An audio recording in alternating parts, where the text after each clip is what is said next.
Salut, Fabien de Captain Virtuality. Pour l'occasion, j'ai ressorti mon Insta360 One X.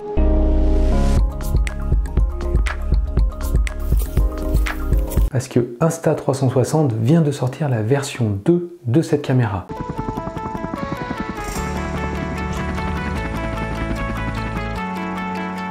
Je l'ai acheté en 2018 et c'est vrai que je l'utilise moins en ce moment. J'utilise plutôt l'Insta360 One Air ou la GoPro Max qui sont des caméras, on va dire, plus tout-terrain. Mais j'aime beaucoup la One X par son design compact, ici design vertical, avec une ligne de raccord très fine et également l'avantage, c'est d'avoir un pas de vis à son culot, un quart de pouce, pour pouvoir la connecter rapidement. Si vous êtes possesseur de la One X ou vous souhaitez acquérir une caméra 360 degrés, cette vidéo va vous intéresser. Elle sera divisée en 3 parties. On va voir d'abord les bonnes nouvelles pour les possesseurs de la One X. Ensuite, on verra les points d'amélioration sur la One X2 par rapport à la One X. Pour finir, on verra les points qui peuvent vous décider de ne pas changer ou d'acquérir une One X d'occasion. On commence par les bonnes nouvelles pour la One X. Maintenant, vous avez une seule application smartphone, Android ou iPhone, pour piloter les caméras Insta360, que ce soit la One X, la One Air ou la One X2. Cela apporte quelques améliorations sur la One X pour piloter la caméra et également faire le recadrage dans l'application. Insta360 met à disposition également plus de Shoot Lab, ces effets que l'on peut trouver dans l'application.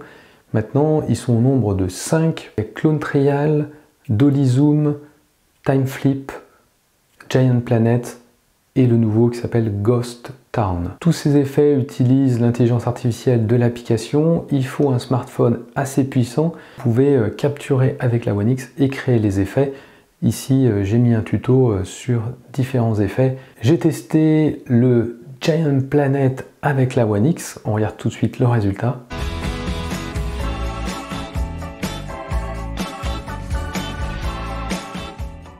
J'ai testé également le Clone Trial avec la One X. Là, j'ai des résultats plus mitigés.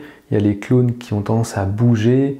Vous avez également la disponibilité d'un nouveau filtre qui s'appelle Comic Filter, que vous pouvez trouver dans les filtres.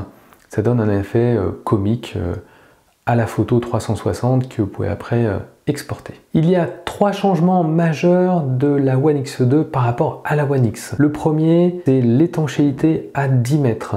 Ça, c'est hyper important, pas forcément pour filmer dans l'eau, mais quand vous emmenez votre caméra partout. Ensuite, le deuxième, c'est l'arrivée de l'écran tactile. Les caméras modernes One Air et GoPro Max embarquent un écran tactile. Il arrive sur la One X2 et donc on peut piloter la caméra comme ça sans utiliser le smartphone. Troisième amélioration, c'est l'autonomie de la batterie.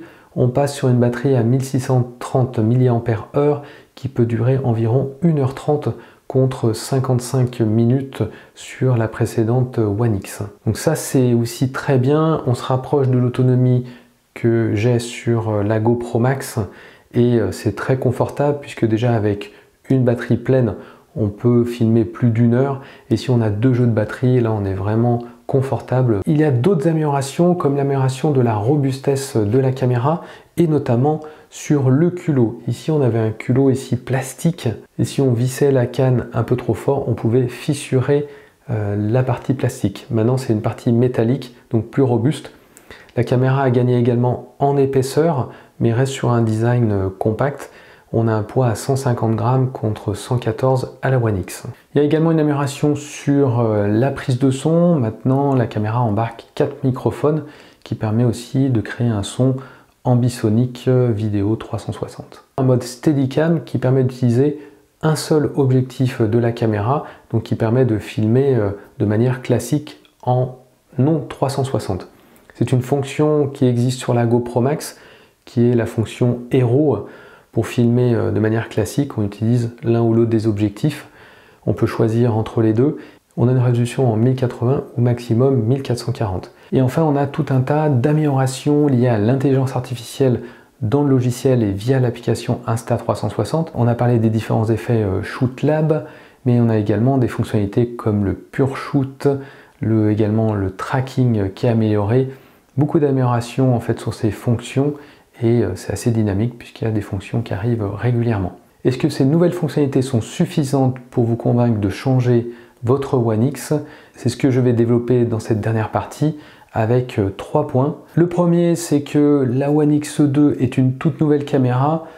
Qui dit nouvelle caméra dit nouveaux accessoires et donc ça peut rajouter dans le budget. Vous allez pouvoir par contre utiliser les cannes à selfie mais pas les jeux de batterie ou même le chargeur de la One X. Certains accessoires également de la One Air vont pas s'adapter. Je pense aux lens guards, c'est ces systèmes de protection des objectifs. On va avoir des lens guards spécifiques sur la One X2. Ensuite, le point important, c'est qu'il n'y a pas de changement de spécification sur la résolution d'image, vidéo ou photo. On reste sur les mêmes caractéristiques que la One X et donc que la One Air. Il y a des améliorations sur l'intelligence artificielle pour mieux exploiter les images, également un mode HDR vidéo plus performant. Donc on va jouer un peu plus sur le contraste de couleurs. C'est ce qui m'a plu également sur la One Air par rapport à la One X, c'est les plages dynamiques des couleurs qui étaient bien améliorées en gardant les mêmes spécifications. Le dernier point, c'est, vous avez demandé, est-ce que vous ne devez pas attendre pour avoir une caméra avec plus de spécifications pour aller au-delà des 5,7K par exemple? Est-ce qu'il va y avoir une nouvelle GoPro? Est-ce que on va avoir sur la One Air un nouveau module avec une spécification plus importante? Mais on a quand même atteint un palier avec cette résolution de 5,7K puisque c'est des résolutions qu'on peut utiliser dans les smartphones. Ce qui est sûr, c'est que la One X reste une excellente caméra 2 ans après son lancement. C'est une valeur sûre en caméra 360. Ce qui va être intéressant avec l'arrivée de la One X2, c'est qu'on va avoir un marché de l'occasion plus dynamique sur cette caméra. Dites-moi dans les commentaires si vous pensez changer votre One X pour une One X2. Je vais vous préparer un test complet sur la One X2. Je ferai une comparaison également avec la One Air, la One X et la GoPro Max. N'hésitez pas à vous abonner à la chaîne pour avoir mes prochaines vidéos. Vous pouvez également me suivre sur Instagram et Facebook @CaptainVirtuality. Je vous souhaite de bonnes créations en 360 degrés et vous donne rendez-vous pour une prochaine vidéo. Ciao!